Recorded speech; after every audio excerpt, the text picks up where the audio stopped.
조갑제 TV 시청자 여러분 안녕하십니까? 2021년 1월 28일 오후 1시입니다. 이 열린민주당 대표라는 최강욱 의원은 막말로 유명합니다. 그 막말에 그치는 게 아니라 그 내용을 분석하면 허위사실, 왜곡, 조작.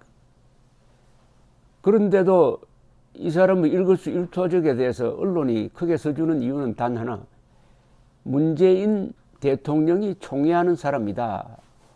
문재인 정권의 보호를 받는 사람이다.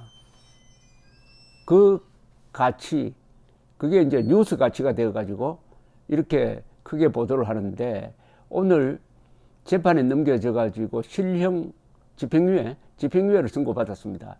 보통 같으면 이런 기사는 1단, 2단으로 그치는데 인터넷판에서는 머리 기사로 보도를 하고 있습니다. 그 이유는 조국 사건과 연관이 되어 있기 때문입니다. 그러니까 조국 전 장관 아들에게 대학 입시용 인턴 증명서를 변호사 사무실에서 발급을 해 주었는데 그게 허위였다는 겁니다. 그러니까 인턴 행위를 한 적이 없다는 겁니다. 그래서 업무방해가 적용되어 가지고 1심에서 징역 8개월 집행유예 2년형을 선고받았습니다. 이대로 확정되면은 의원직을 상실합니다. 서울중앙지법 형사 9 단독 정종건 판사는 최 대표의 업무방해 혐의를 유죄로 인정하고 오늘 오전에 이같이 선고를 했습니다. 최 대표는 법무법인 청맥 변호사로 있을 때 조국 전 장관 부부의 부탁을 받고 조 전 장관 아들이 2017년 1월에서 10월 사이에 총 16시간 인턴 활동을 했다는 허위 증명서를 작성하여 연세대와 고려대 대학원 입시 업무를 방해한 혐의로 기소가 되었습니다. 정 판사는 조국 전 장관 아들은 사무실에 몇 차례 들러 영문 번역 업무 등을 수행한 데 불구하고 확인서 내용과 같이 정기적으로 근무한 게 아니어서 확인서 내용은 허위다. 또한 이 같은 내용은 입시 담당자로 하여금 그 내용에 대한 오인과 착각을 일으켜 입시 업무를 방해했다는 점이 인정된다. 더구나 피고인은 진지한 반성과 같은 유리한 양형 요소가 없다. 다만 전과가 없고 부탁에 의해 허위서류를 작성한 점을 감안해서 집행유예를 선고한다라고 밝혔습니다. 조국 전 장관 아들에게 이 허위 인턴 증명서를 발급한 것으로 해가지고 유죄 판결을 받은 최강욱 열린민주당 대표는 재판에서 이 본안과 관계없는 주장을 많이 했는데 여기에 대해서도 판사가 답변을 했습니다. 즉 윤석열 검찰총장이 이성윤 서울중앙지검장을 통하지 않고 직접 3차장을 통해 기소한 것은 검찰청법 위반이라고 최강욱 씨가 이야기한 데 대해서 그것은 위반이 될 수 없다 라고 이야기를 했습니다. 서울중앙지법 형사 9단독 정종건 판사는 검사는 단독 관청으로 각자 책임하에 사건을 마무리하고 단독으로 공소 제기할 권한이 있다. 3차장 등이 상급자 지휘를 안 따르고 결재 절차를 따르지 않았다고 공소 제기에 효력을 미치지는 않는다. 검사 한 사람 한 사람이 다 공소권을 갖고 있다는 겁니다. 검찰총장이 지검장이나 소속 검사를 직접 지휘했더라도 검찰청법 위반으로 볼 수 없다. 지검장이 결재를 보류했던 것은 최 대표에 대한 소환 조사가 필요했다는 이유였지만 최 대표가 소환장을 받고도 출석하지 않은 만큼 실질적 불이익이 있다고 할 수 없다라고 이야기를 했습니다. 그리고 또 2019년 1월 13일 신임 추미애 법무장관이 검찰 중간 간부 인사를 발표하기 직전, 요건 시간이 좀 잘못됐군요. 어쨌든 신임 추미애 법무장관이 검찰 중간 간부 인사를 발표하기 직전에 공직기강 비서관이던 최 대표를 검찰 인사에 관여하지 못하도록 보복 기소했다는 주장도 받아들이지 않았습니다.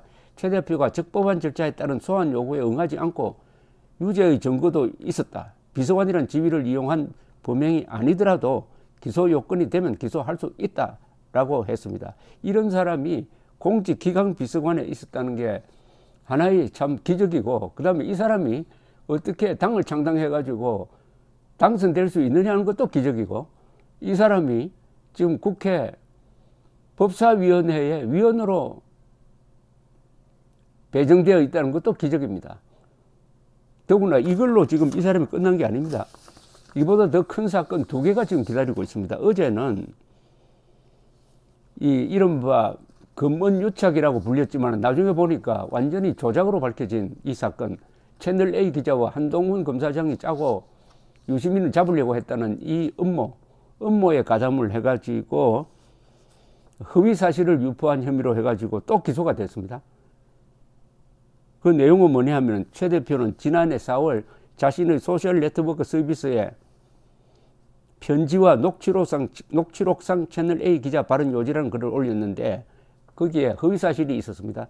채널A 기자가 이철 VIK 대표에게 사실이 아니라도 좋다. 당신이 살려면 유시민 노무현 재단 이사장에게 돈을 줬다고 해라. 그러면 그것으로 끝이다 라고 말했다는 내용이 실려 있었는데 나중에 이 녹취록이 공개됐는데 그런 내용이 없어요. 그런 내용이 없어가지고 결국은 명예훼손 혐의로 기소가 되어 있습니다. 그 위에 또 선거법 위반이 또 하나 있어요. 3건입니다. 그런데 이 사람이 국회의원이 되고 이렇게 아나무인으로 활동할 수 있었던 배경에는 문재인 대통령이 있다고 봐야 됩니다. 그래서 일종의 이런 사람은 총아라고 부르죠. 총아. 총애하는 사람. 총아. 요새 한자를 안 쓰니까 사람들이 총아란 말을 하면 그게 무슨 뜻인지 모르는데 총애를 받는 사람이란 뜻입니다. 총아. 문재인이 총아죠. 어느 정도냐? 국회의원이 된 다음에 문재인 대통령이 직접 축하 전화를 한 사람입니다. 축하 전화. 축하 전화를 했다. 피고인에게 축하 전화를 했다. 그러면서 부탁한 게 뭐냐? 검찰개혁 잘해보자는 겁니다.